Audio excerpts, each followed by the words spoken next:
Y les voy a presentar ahora, bueno, ya la conocen, a Paola Lepanto. Paola Lepanto es bióloga de formación y trabaja bueno, en el Laboratorio de Genómica Molecular Humana acá en el Instituto Pasteur de Montevideo. Y nos va a hablar hoy un poco sobre las multidimensionalidades, la microscopía para muestras vivas también. Así que, Paola, adelante. Bueno, hola. Hola a todos. Como decía Marce, en esta charla la idea es tocar un poco, bueno, qué tipo de adquisiciones podemos hacer y un poquito más de, sumando a lo que comentó Nicole antes sobre microscopía de muestras vivas. Entonces, eso es, vamos, bueno, esas dos cosas. Lo que decía, hablar un poco de tipos de adquisición que podemos hacer, un poco más sobre montaje, flores. Ahí va, ahí. Bueno, ahí va. Sobre diferentes tipos de montaje, sobre diferentes tipos de fluoróforos y que podemos utilizar para muestras in vivo. Y sí, una discusión un poquito más larga sobre fototoxicidad, daño celular inducido por la luz y cómo podemos evitarlo.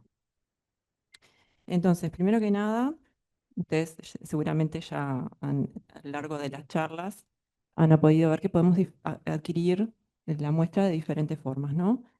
Lo primero está en el plano, ¿no? En el plano XY, pero también podemos hacer, cuando las muestras tienen un cierto espesor, podemos hacer también adquisiciones de ese mismo plano a diferentes posiciones a lo largo del eje Z de la muestra, ¿no? Que se llama. Ahí vamos a estar adquiriendo lo que se llama un stack, un Z-stack. Y ahí, por ejemplo, acá les muestro, este es un tejido, este está fijado, es tejido adiposo, o sea que es un pedacito de tejido adiposo que está fijado, que tiene un volumen importante, ¿no? Entonces, para cubrir todo la muestra, vamos a tener, fuimos haciendo zetas, o sea, XY planos a diferentes alturas de la muestra. Y se fijan que es necesario en ese caso, o sea, fue necesario debido a que solamente de esa forma podemos obtener una idea. En este caso lo que estamos viendo son vasos, ¿sí? Los vasos en el tejido adiposo, y ese tipo de adquisición nos permite ver cómo es la distribución de los vasos en todo el tejido, ¿sí? No solamente, sino acá nos quedamos con una imagen como muy parcial de lo que son los vasos solamente en un XY. Entonces, para este tipo de adquisición es importante el tamaño de píxel y el cada cuánto hacemos el XY, o sea, a lo largo de la muestra. Y también hay un tema acá que según qué tan gruesa sea la muestra, nos va a importar bastante la profundidad a la que podemos lograr con el objetivo. Entonces, como se mencionó en alguna otra charla y en el práctico, los objetivos tienen diferentes distancias de trabajo, ¿no? Entonces, para muestras que son muy gruesas, vamos a preferir un objetivo que tenga una distancia de trabajo un poco más larga, ¿sí? Para que nos permita hacer foco más adentro. Entonces, con este tipo de adquisición vamos a poder estudiar distribución espacial, tanto en XY como en el volumen, y podemos llegar a hacer reconstrucciones o visualizaciones en 3 dimensiones, ¿no? Luego tenemos, a esto le podemos sumar otra dimensión, que es la dimensión temporal, en muestras vivas. Acá les muestro, por ejemplo, cómo se va desarrollando el proceso de salida de mitosis y diferenciación de una neurona en la retina de un embrión de presebra. Y vemos cómo las células se van ubicando en el neuroepitelio y finalmente largan el axón. O sea que podemos seguir un proceso in vivo. Entonces acá nos va a importar bastante la resolución temporal, ¿tá? Tenemos que tener una idea de em, qué frecuencia o cómo se da el proceso in vivo, qué tiempos tiene. O sea, no es lo mismo observar, en este caso, por ejemplo, la localización, cómo se va localizando el núcleo o el cuerpo celular, a estudiar, por ejemplo, la dinámica del conocimiento. ¿Qué les parece? ¿Qué diferencia grande puede haber entre esas dos cosas?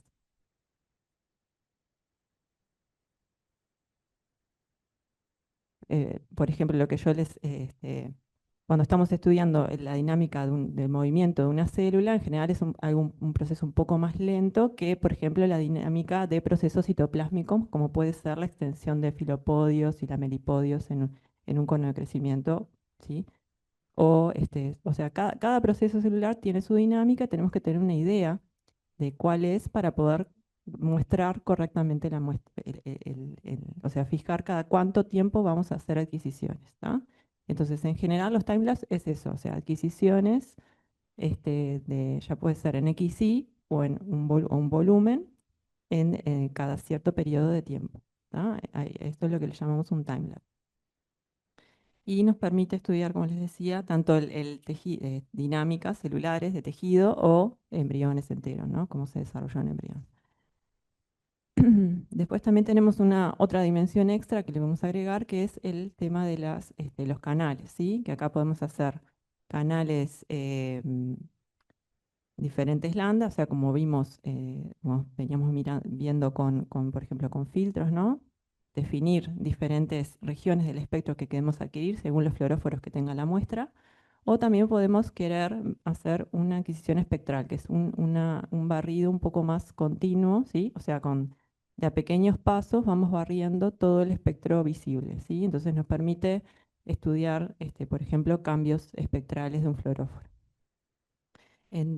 Acá tenemos un ejemplo también de cómo podemos ver, acá hay dos tipos celulares, son adipocitos en diferenciación y también vasos en magenta, o sea, los adipocitos están en verde y los vasos están en magenta, y nos permite ver cómo los adipocitos están en una región cercana al vaso, ¿tá? O sea, nos permite estudiar colocalización, codistribución, cómo se relacionan los diferentes organelos o las diferentes células en el tejido.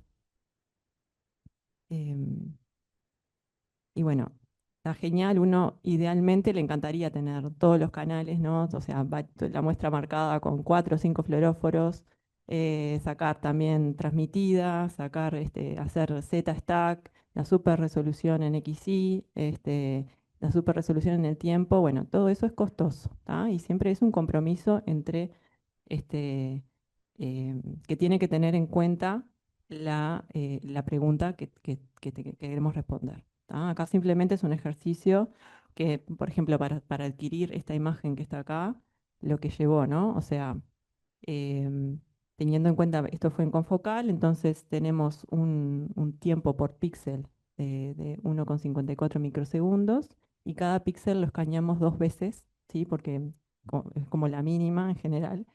Ese escaneo múltiple por un mismo punto lo que hace es mejorar la relación señal-ruido, ¿tá? Entonces, en general ponemos 2 o más. Eh, entonces, para escanear un volumen, por ejemplo, de 500 micras en este caso, que es lo que usamos para en realidad, esto es una sección de un stack mucho más grande, ¿no? El stack total es una región de 500 micras por 500 micras y de espesor 1,74. Fíjense, y si le sumamos a eso los canales, llegó alrededor de 4 minutos, ¿tá? Solamente hacer ese stack. Imagínense si además le agregamos tiempos, ¿tá? Eso va sumando en la irradiación, en el tiempo que estamos exponiendo la muestra al láser o que estamos exponiendo a la luz, y también, como se mencionó también en teórico el otro día, también el tamaño de los archivos que obtenemos son muchísimo más grandes y no solamente se hace difícil el storage, digamos, el guardado de esos archivos, sino también el análisis posterior, que también uno tiene que tener en cuenta que después lo va a tener que analizar todo eso, ¿no? Esto no es nada, ¿no? Este tamaño de archivo no es nada. Hoy en día, por ejemplo, con las imágenes de Lightsheet podemos llegar a cosas de muchísimos gigas, que son realmente un dolor de cabeza para manejar. Eh, a ver, acá que tiene una... Decime que yo la repito. Sí.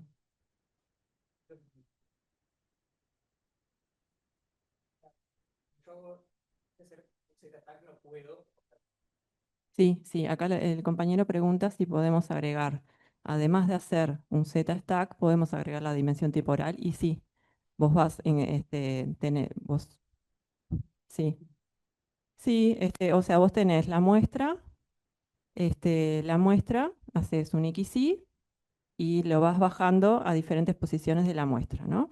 Entonces ahí tenés un Z-stack, una región tridimensional. El tiempo pasa, vos dejás la muestra en esa región, o sea, enfocado en el microscopio, el tiempo va pasando y a los 10 minutos, 20 minutos, el tiempo que vos precises, volvés a hacer esa misma adquisición. Ah, Entonces ahí tenés va. en la misma región de la muestra la misma adquisición tantas veces como vos Claro, precises, digamos. está, ahí entendí. Pero claro, Sí. vos no podés hacer, no sé, vos estás fijando Te el tiempo lleva, ahí en un slide solo. claro, te lleva un tiempo. Ahí Claro, va. Esa es otra cosa que hay que claro, considerar. es Está lo muy que, bien la claro, vos ahí consideración que vos entonces decís. perdés Sí, sí. el simultáneo entre los slides, por ejemplo. Exacto, Ah, exacto. claro, Pasa un tiempo, vos tenés que, ese es otro compromiso que tenés que claro, hacer, ¿no? O sea, el tiempo que te lleva a hacer todo el stack, ahí hay eventos rápidos que te los vas a claro. perder. Y que perdiste Por un slide eso, de abajo, por ahí va. ejemplo. Entonces, cuando vos querés ver cosas muy rápidas, en general capaz que no haces o Z-stack, haces un XY nomás, o usas un equipo que te permite adquirir muy rápido un Z-stack.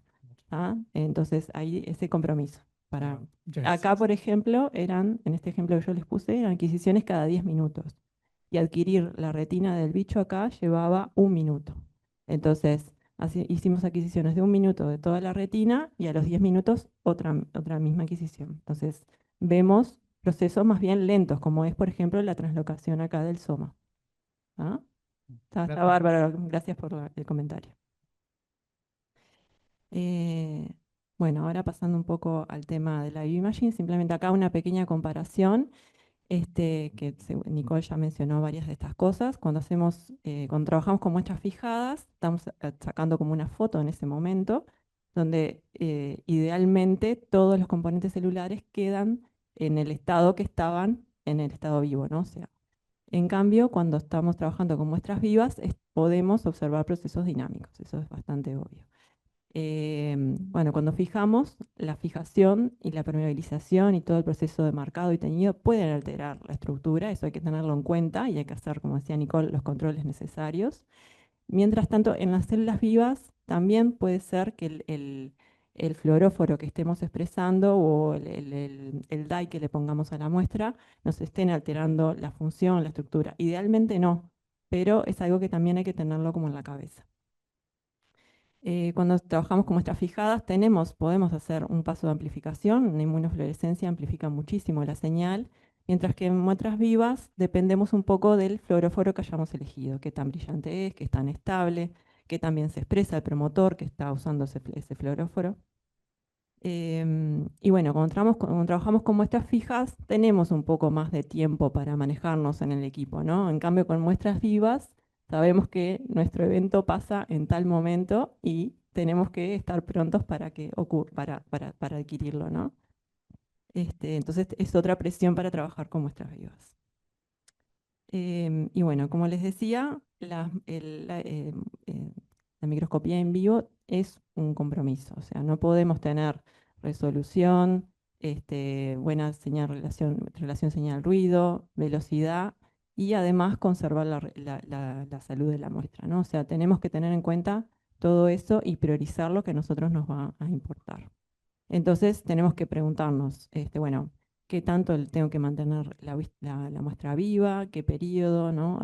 ¿Cómo puedo hacer para que se mantenga estática? ¿Tá? Porque en muestras vivas va a empezar se van a mover las células, puede haber cambios si estamos observando un embrión, va a cambiar la estructura. Entonces tenemos que prever ese aspecto. Tenemos que elegir una resolución temporal y espacial para trabajar. ¿Qué más? Bueno, qué tan opaco o translúcido es la muestra ya de por sí. ¿Tá? Cuando trabajamos con muestras fijadas, al final del proceso o sea, es necesario volver a hacerla translúcida, o sea, el glicerol que le ponemos a las muestras permite que se vuelvan translúcidas y permite que pase la luz.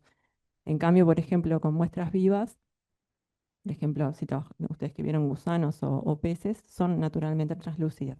Si los fijamos, perdemos ese- esa propiedad. Y bueno, en general los tipos de, de microscopías que vamos a usar son los que venimos mencionando acá, o sea, campo claro, ¿sí? Ya sea luz transmitida o epifluorescencia, con focal, y también otras técnicas un poco más avanzadas como light sheet o multifotón, ¿sí? Que capaz que Leonel después menciona alguna cosita.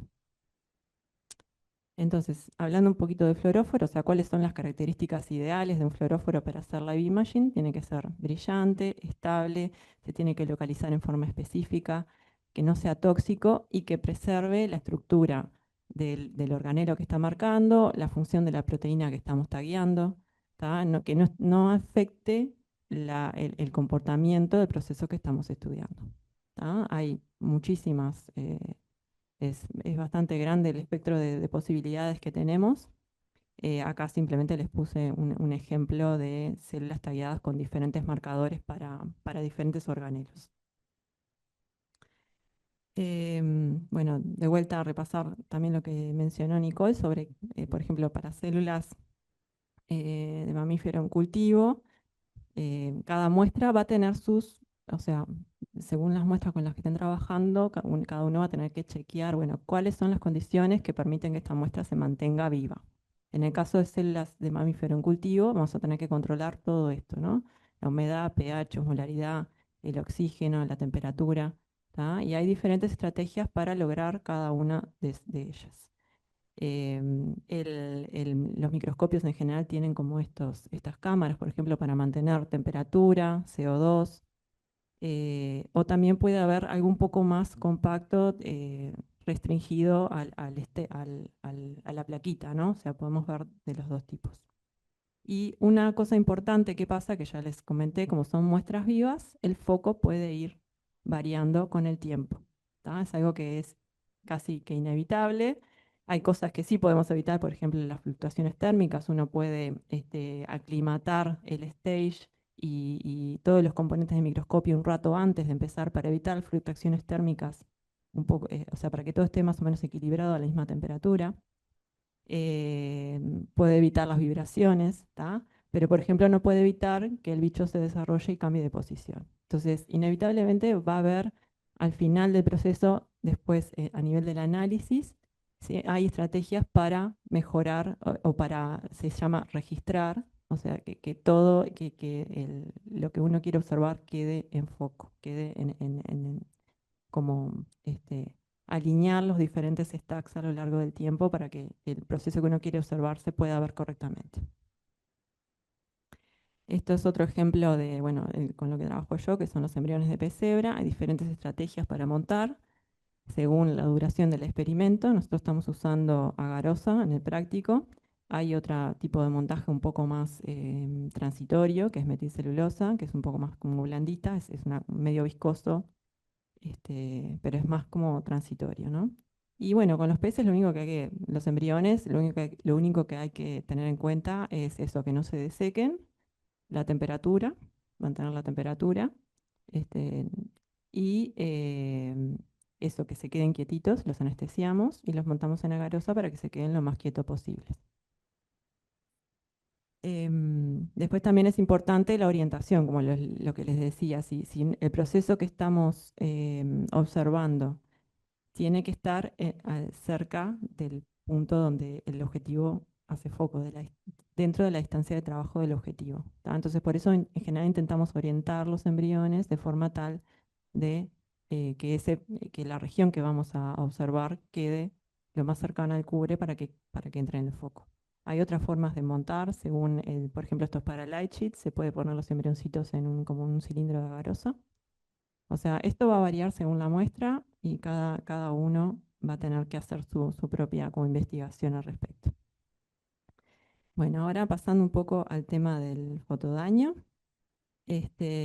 o fototoxicidad. La fototoxicidad viene de la interacción de la luz con la muestra, ¿sí? Con el fluoróforo o con los fluoróforos endógenos que presenta la célula, ¿tá? Esos fluoróforos en el estado excitado reaccionan con el oxígeno y generan especies reactivas del oxígeno, por un lado, y por otro lado también generan degradación del propio fluoróforo. Por eso se va apagando la fluorescencia. ¿tá? Y esas especies reactivas del oxígeno que se generan van a pueden causar daño a nivel celular.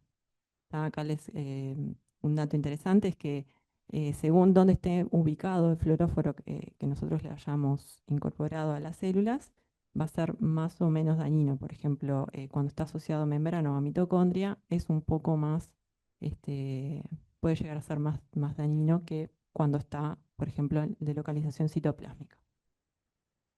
Acá vemos un ejemplo, es un estudio que realizaron, son células con un sensor radiométrico de peróxido de hidrógeno y ven cómo la exposición a luz azul aumenta considerablemente la producción de peróxido de hidrógeno, ¿sí? Las células de por sí ya tienen sistemas para contener esa producción de especies reactivas del oxígeno, pero dependiendo de cómo sea la iluminación, van a ser suficientes o no. Entonces, por eso la fototoxicidad y fotodaño depende muchísimo del tipo celular y del proceso que estemos estudiando. Acá, por ejemplo, ¿cómo nos podemos dar cuenta que las células están pasándola mal? Ya Nicole comentó, les dio algunos ejemplos, yo les voy a dar acá otros. Estos son adquisiciones de bifluorescencia y no sé qué técnica les parece que es esta. Esta técnica de abajo es DIC. Ven el relieve, ahí se dan cuenta que estamos adquiriendo por DIC. Entonces ven cómo en esta modalidad de adquisición, el fluoróforo, ¿qué le pasa? Se blichea rápidamente, ¿no? O sea, estos son adquisiciones cada 30 segundos y rápidamente se blichó. Y en las células, si se fijan, empiezan a aparecer como unos pequeños blebs de membrana. Es un síntoma que la célula no la está pasando bien. Si disminuimos un poquito la intensidad de la luz, fíjense qué pasa con el fluoróforo. Se blichea un poco menos, ¿no? Aguanta un poquito más la fluorescencia. Sin embargo, la célula sigue pareciendo que no la está pasando muy bien. Entonces, o sea, lo que tenemos que sacar de esto es que el fotoblanqueo o photobleaching no es un buen criterio para decir si hay daño o no, ¿sí? El fotoblanqueo el daño pasa bastante antes o a dosis de luz bastante más bajas que el blicheo. Acá vemos el mismo tipo celular que lo que hicieron fue aumentar el intervalo entre adquisición y adquisición. Sí, y fíjense que ya la célula parece, por lo menos parece que puede llegar a dividirse, ¿no? Si bien siguen apareciendo síntomas de daño, signos de daño. Y finalmente cuando llegan a un intervalo en que las células las pueden seguir durante varias generaciones, durante varias divisiones, sin aparecer daño celular. Entonces esto es un poco lo que uno debería hacer cuando se enfrenta de cero a una muestra que no sabe si cómo que va a empezar a setear un experimento de live imaging, ¿no? Entonces acá, bueno, otro ejemplo en el que usan también, ven el índice de proliferación de las células y ven que luego de 4 minutos de exposición a luz azul, ya ven una disminución del índice de proliferación, ¿sí? Y acá es otro ejemplo que les puse con pez cebra, en el que ven el desarrollo del opérculo, que es un órgano que está a nivel de la cabeza de los embriones, que tiene en condiciones donde no fue iluminado, ¿sí? Solamente como una adquisición final, tiene esta forma, pero si hacen adquisiciones sucesivas usando esta técnica spinning disc, ¿sí? Ven que hay se ven cambios de forma, o sea, no se logra la forma que debería tener sin iluminación. Entonces, dependiendo de la muestra, vamos a tener que definir nosotros el criterio de fototoxicidad. O sea, tenemos que evaluar diferentes aspectos de la célula para ver qué es lo que se está afectando. Puede ser la migración, la interacción con otras células, la proliferación. El criterio de fototoxicidad es dependiente del tipo celular, de la especie, del sistema, de la muestra que estemos analizando. Entonces, ¿cuáles van a ser entonces los parámetros críticos para la imaging? Por un lado, lo que ya les comenté, bueno, ¿qué queremos hacer? X, Y, Z, ¿sí? Los tiempos, qué cantidad, o sea, cuál es la frecuencia de muestreo, tanto espacial como temporal. Eso nos va a influenciar en el tiempo de iluminación, ¿sí? Y la secuencia de iluminación.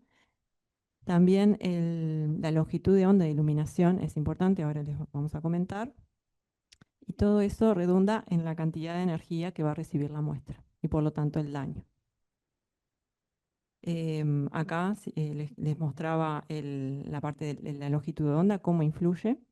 Ustedes saben que a mayor longitud de onda, ¿sí? Acá está, según la ecuación no sé cómo se llama la ecuación, pero que relaciona la energía con la frecuencia, ¿sí? O con la longitud de onda.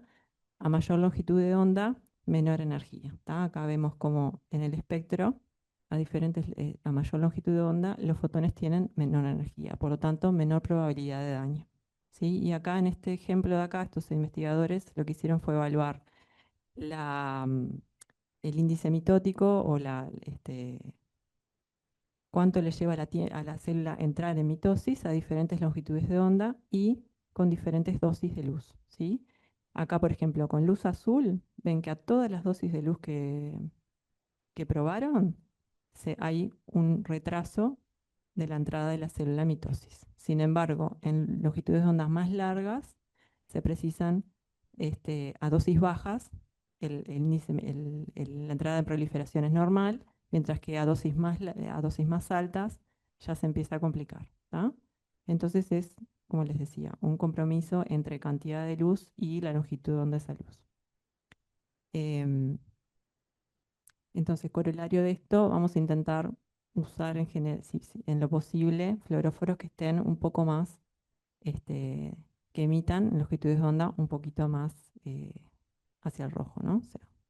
Que precisen, que se exciten en longitudes de onda más apartados del UV, ¿no?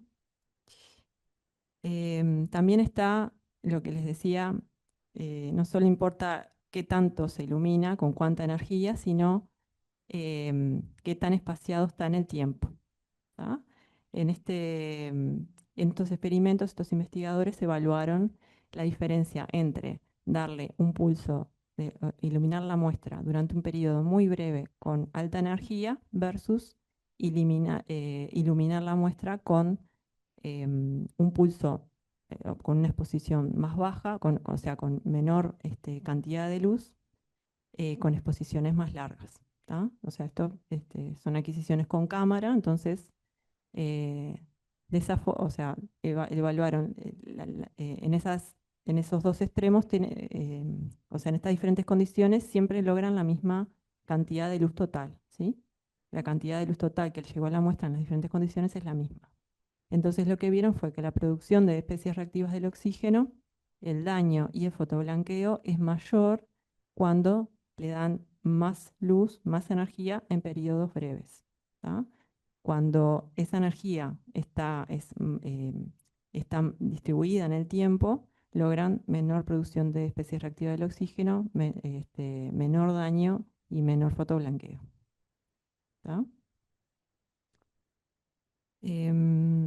Entonces, ahora pasando un poco a cómo podemos hacer, entonces, teniendo todo esto en cuenta, para minimizar el daño. Por un lado, bueno, preguntarse primero, ¿preciso realmente usar fluorescencia o con luz transmitida, con alguna técnica de generación de contraste con luz transmitida alcanza? Por ejemplo, acá, si nosotros quisiéramos simplemente ver migración o entrada en mitosis, con eso capaz que con luz transmitida ya nos alcanza. Este es un ejemplo de ello en que ven proliferación mirando, haciendo videos con DIC. ¿Sí? Lo otro es esto, ¿no? De preferir esquemas de iluminación con menor intensidad y mayor exposición frente a los de mayor intensidad y baja exposición. Acá lo que estamos viendo en realidad, que les muestro yo, es el bleaching, no es daño, pero es bleaching, y se ve que con 100% de lámpara de mercurio es mucho mayor el, el bleaching con respecto a cuando usamos menor intensidad de iluminación. Y también se puede, además, si no podemos bajar la intensidad de la lámpara, podemos poner filtros en el paso óptico, este, que nos permiten también disminuir la intensidad de luz que le llega a la muestra. Este esquema de iluminación de luz más o sea, menor intensidad en mayor tiempo de exposición, también mejora, no solamente disminuye la fototoxicidad, sino que mejora la relación en el ruido, pero tiene la contraparte de que si estamos estudiando procesos rápidos, capaz que no nos sirve, y además la muestra va a ir cambiando en ese periodo de exposición. También otra estrategia puede ser a nivel de la cámara, modificando cómo la cámara adquiere esa fluorescencia. Capaz que lo vieron ayer, lo mencionaron en el práctico. Nosotros podemos hacer algo que se llama binning con las cámaras, que es a costa de reducir un poquito la resolución. En vez, la fluorescencia que antes iban, por ejemplo, para estos 4 píxeles de acá, ahora van para uno solo. Entonces, disminuimos la resolución, pero la intensidad de luz que estamos, el brillo de la imagen, ¿sí? La señal que capta por píxel es mayor. Entonces, de vuelta, es un compromiso. Si queremos resolución, o bueno, nos alcanza con ver la célula entera, ya capaz que es una buena estrategia. Entonces, captamos mal, tenemos la imagen queda con más brillo y podemos capaz disminuir la intensidad de iluminación. De vuelta, respecto al tema de la iluminación de la longitud de onda, como les decía, va a influir en la selección del fluoróforo, del fluorocromo, pero también a la hora de saber que cuando estamos iluminando con una lámpara UV o con una lámpara de xenón, tienen componentes que nos ayudan a mirar, pero que también son componentes, por ejemplo, en la lámpara de UV tenemos líneas en el UV bastante fuertes que nos pueden estar afectando la muestra. Y por ejemplo, pasa mucho que, ¿no? que estoy 3 horas enfocando, ¿no? con la UV prendida, cuando capaz que lo podemos hacer con otra técnica, ¿no? En todo ese tiempo la muestra también está siendo irradiada y también puede estar sufriendo daño. Después también algo que va más a la conexión entre los diferentes elementos del microscopio. Si la comunicación es lenta entre la computadora y el shutter, por ejemplo, que abre y cierra el paso de la iluminación, podemos tener periodos, ¿sí? en que la muestra está siendo irradiada, pero nosotros no estamos adquiriendo imagen. Entonces, todo ese periodo también nos está generando daño en la muestra. Entonces eso se puede mejorar con una conexión más rápida entre los diferentes elementos del equipo, ¿no? Y además también si reducimos la iluminación, también va a ser menos ese efecto. También otra cosa que vimos ayer en el práctico, el tema del brillo. En general, si podemos optar por usar un objetivo de mayor apertura numérica, vamos a obtener más brillo, vamos a poder captar mayor cantidad de luz que proveniente de la muestra. Y también podemos reducir de esa forma la iluminación. Y finalmente, el tipo de microscopía que utilizamos también es importante. Acá les vuelvo a traer el ejemplo del opérculo. En este análisis no solamente escanearon con spinning disk, sino con light sheet, ¿sí? Y fíjense que con Lightsheet el desarrollo de la estructura es mucho más cercano a lo normal que con Spinning Disk. Y eso es por cómo se ilumina la muestra en cada una de estas técnicas. En Lightsheet la iluminación viene de costadito, es como una hoja finita y se adquiere se adquiere la fluorescencia que viene de toda esa iluminación, de toda esa zona. En cambio en confocal, por arriba, o sea, el spinning disk es un poco, digamos, similar la iluminación a confocal, un poquito diferente, pero o sea, en el sentido de que el foco por arriba y por debajo de la zona donde se enfoca el láser, también tenemos iluminación. Hay como todo un cono de luz por arriba y por debajo. Y es todo, la muestra está siendo irradiada y no estamos adquiriendo de esa zona. Después vamos a tener que volver a escanear esa muestra para sacar en foco. ¿Tá? ¿Se entiende? Entonces, por ejemplo, dos fotones también es mucho más puntual la iluminación. Lo que por arriba y por debajo de la zona de foco lo que tenemos es irradiación con infrarrojo, no con una longitud de onda un poco más larga. Em,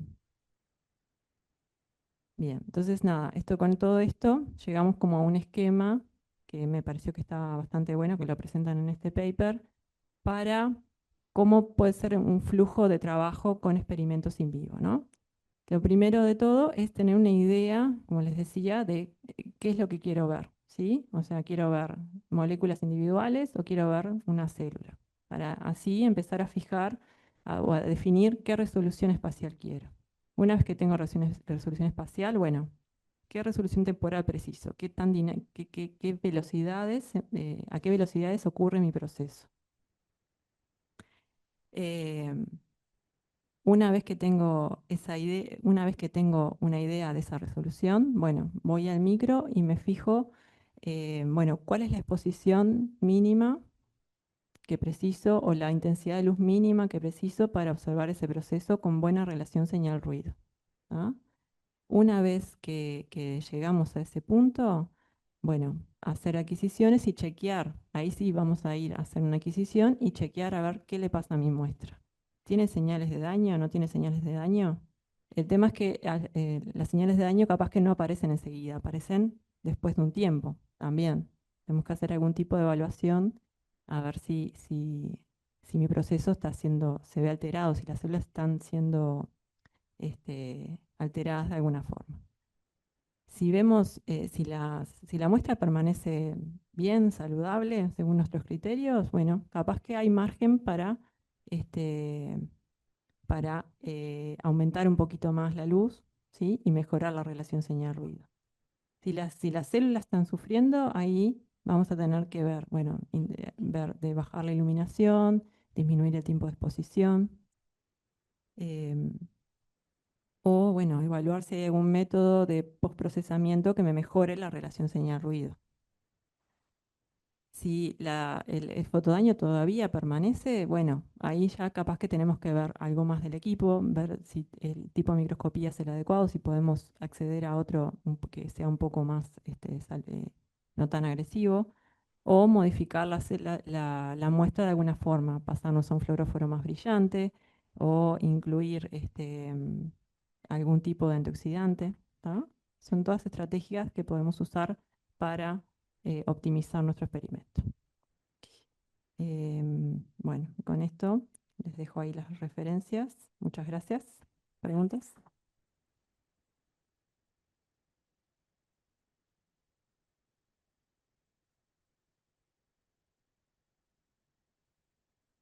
Gracias, Pavo. Vamos a ver si alguno tiene algunas preguntas. ¿Preguntas por acá?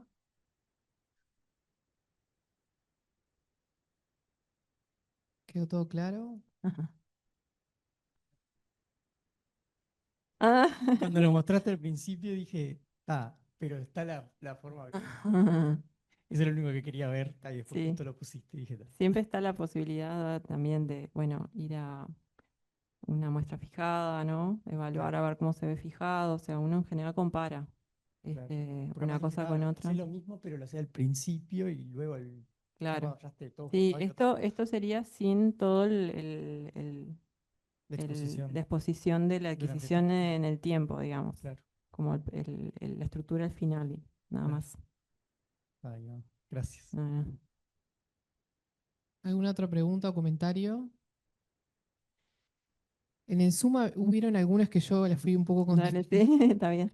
No, en realidad, no, no me acuerdo quién era, preguntaba, justo cuando vos cambiaste esta diapo, no me acuerdo qué había antes, si las células, capaz que eran esas, si se podían fijar también esas células, igual que la gila. En realidad todas las células se pueden fijar, Sí. pero no estoy segura de esa persona, después sí respondió a mi comentario, no. Ujú, Pero cualquier tipo de célula, independientemente del tipo de célula, se puede fijar, sí. ujú. Y después había una pregunta que decía de por qué las especies reactivas son tan dañinas. Yo les estaba explicando el estrés oxidativo, Sí, pero no soy una experta en el tema, mm, pero sí, reaccionan con las moléculas y las modifican y pueden perder actividad. sí, sí. Alejandra.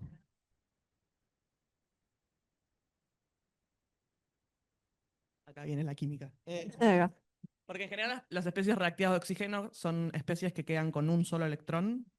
O sea, la luz induce que el enlace oxígeno-oxígeno se rompa, queda un solo electrón. Y esas especies que se llaman radicalarias generan reacciones en cadena que rompen enlaces. Por ejemplo, la de fluoróforos, pero también la de un montón de otras. Cualquier cosa que esté al lado de un enlace, un radical libre al lado de un enlace, se rompe. Entonces eso genera muchísima citotoxicidad y en realidad rompe casi todos los enlaces que tiene alrededor, digamos, de moléculas y del medio en el que está sucediendo todo eso.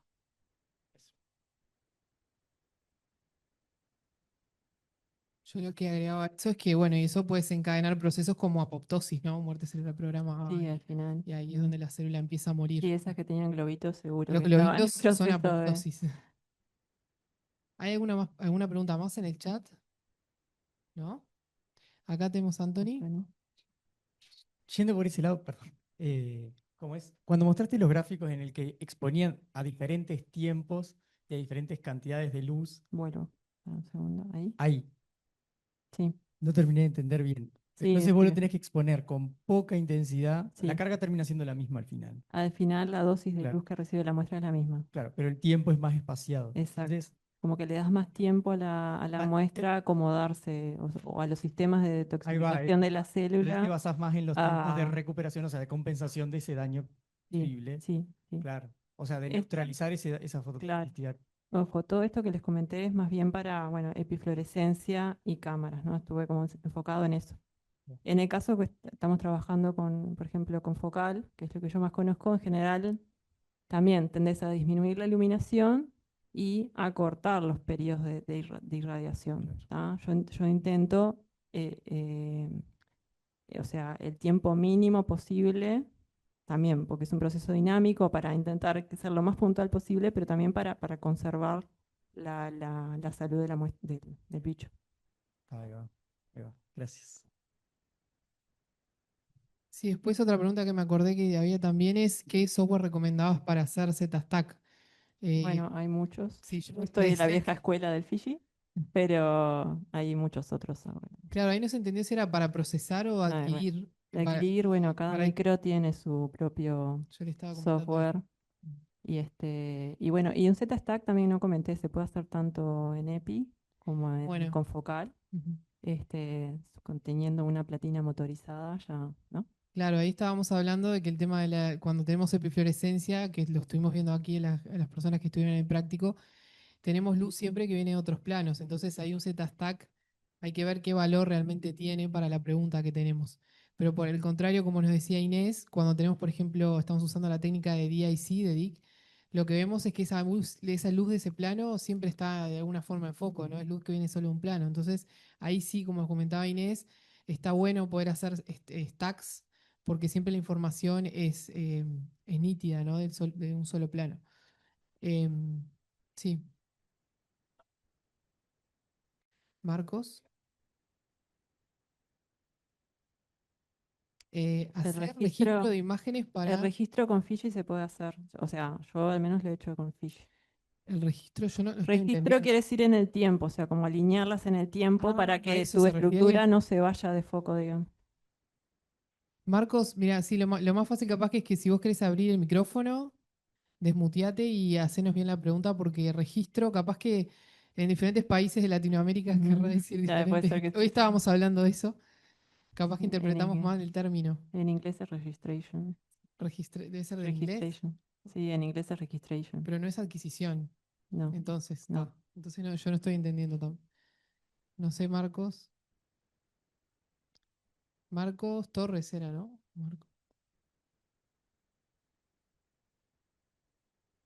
Marcos Rodríguez, ¿no?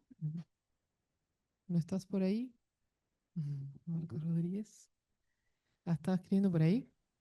Ya, Ahora, ahí te sí, escuchamos. no me dejaba Perdón, activarlo. perdón, sí. Estaba Es que yo trabajo mucho con imágenes de microscopía y está en procesamiento de imágenes, está algo lo que se llama el registro de imágenes, ¿no? Que es como encontrar el match, el mejor match entre ciertos tipos de imágenes cuando trabajas con máscaras binarias. Yo trabajo mucho con el Z-stacking y ahorita estoy tratando de hacer como hago un barrido focal, o sea, hago un Z-stacking de un embrión. Lo que estoy haciendo es tratando de tener lo más centrado que se pueda ese barrido, ¿no? Porque también estoy trabajando con dos tipos de microscopía, estoy tratando de hacer como la relación entre una y otra. Ujú. Pero es en el tiempo, decís tú, adquirís stacks a lo largo del tiempo. Em, No. es que yo tengo imágenes de dos tipos de microscopía del mismo objeto de interés Mm, y lo que quiero hacer es como que se combinarlos. alineen lo mejor posible las dos tipos de microscopía Sí, para y hacer ahí la correspondencia entre los planos en Z. no tengo claro qué usar ahí, Sí, pero lo podemos ver sí, después sí, con alguien de análisis de imágenes, claro, sí. pero en realidad ¿estás adquiriendo a la misma vez en los dos microscopios? Porque la única forma en el tiempo de poder correlacionar las imágenes es si están en el mismo tiempo. Sí, sí, Y, justo. O sea, hay un pequeño ok, delay porque hago un barrido en Z en uno y luego pero, inmediatamente en otro. pero entonces capaz que es porque es la forma en que lo querés mostrar para una imagen científica o para No, va un analizar poquito relacionado con un análisis de con los análisis. diferentes microscopías y mi tema de tesis de doctorado. Lo que pasa es que no sé si se pueden comparar porque son dos técnicas distintas. Mm, Sí, sí, capaz, sí, es. Bueno, si se pudiera luego tener alguna charla con eso, sí. Sí, te podemos yo comunicar encantado. con. Bueno, viste que no sé si estuviste en el primer día, estuvo Agustín Corbat dando su clase que habló un poco de imágenes digitales y él en realidad se dedica a esto, justamente a asesorar y hay un programa en Latinoamérica que se llama Global, bueno, en realidad es Globayas y creo que también hay un programa latinoamericano de ayuda en el procesamiento de imágenes que hacen llamados. Te podemos, ¿eh? Sí, te podemos pasar el mail de Agustín Corbat y seguro te va a poder ayudar con tu problema. Sí, muchas gracias. Gracias a vos. Bueno, si no tenemos más preguntas, agradecemos a Paola. Bueno, Gracias, Pau. gracias.